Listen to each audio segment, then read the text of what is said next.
Bestial és un projecte inclusiu, liderat per l'Agrupació del Bestiari, conjuntament també amb la Fundació Pinae, que mitjançant la realitat virtual i les noves tecnologies pretén acostar a tots els nens i nenes tota la imatgeria festiva i per posar-los en context o per contextualitzar-los en un lloc en concret, podríem dir, en una plaça en concret que potser amb ells els hi és familiar. Una sessió d'aquest projecte es divideix en 3 grans blocs, no? Hi ha una part més introductòria, tant del Jaume com meva, amb el grup classe.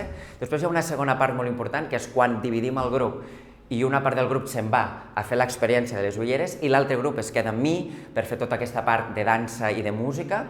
I després hi ha una tercera part on ens ajuntem tots els grups, tot el grup sencer, i fem com un tancament, que ens expliquin què els ha agradat de l'activitat, què no, si ho repetirien. Podríem dir que tot el que és la cultura popular catalana està molt ben ubicada i la podem disfrutar als carrers i a les places de les viles, però podríem dir que les noves tecnologies mai les hem posat a l'abast, precisament, de la cultura popular catalana. Hem triat les escoles, en aquest cas on estem avui, a l'Escola Àngel Guimerà del Vendrell. Per què? Doncs perquè finalment el potencial en aquest sentit el tenen els infants. És cert que quan hem anat a les classes a fer tot el recorregut, perquè no només els hem ensenyat les ulleres de realitat virtual, sinó que també els hem explicat diferents coses que venen relacionades amb la festa major, com pot ser una gralla, com pot ser un flabiol i com pot ser també un tamborí.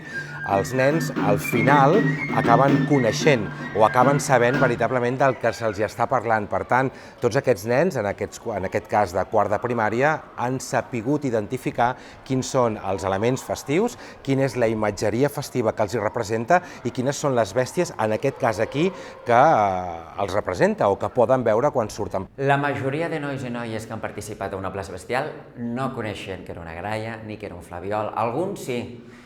Alguns em deien que era el clarinet que toca el Calamardo de Bob Esponja, que m'ho diuen sempre. Però no ho coneixien, no ho coneixien. I això, per una banda, a mi m'agrada perquè sóc el responsable de mostrar-los quin és aquest instrument, per una altra part, em dol, perquè són instruments molt importants, o com a mínim per mi són molt importants, i la gran majoria d'alumnes ho desconeixen. Per tant, trobo que la meva figura és molt important a l'hora de donar a conèixer aquests instruments i que a partir d'aquell dia ja sapiguin què és una gralla o què és un flabiol.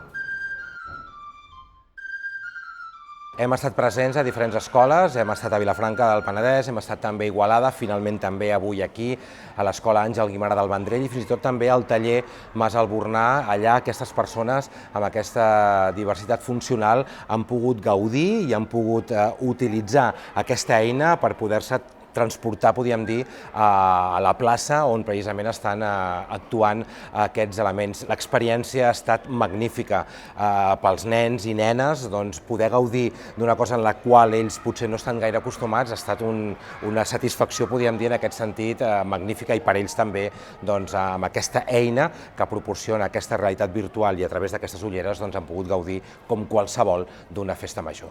Destacaria amb la il·lusió que hem acabat aquesta mostra, que tothom ha agraït moltíssim la nostra assistència i la voluntat de molts d'aquests nois i noies a seguir coneixent la cultura del seu territori.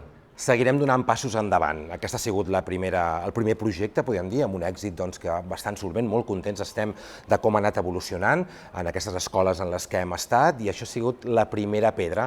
La tecnologia, podríem dir, que està de la nostra part, la tecnologia la sabrem aplicar i sabrem treure-li el rendiment que necessitem, i és molt probable que acabem donant un passet més i, per tant, en un futur no gaire llunyà, puguem arribar a evolucionar en aquest sentit i a proposar altres coses, sempre relacionades amb la cultura popular, i que finalment ens permeti poder evolucionar en el temps d'una forma més directa.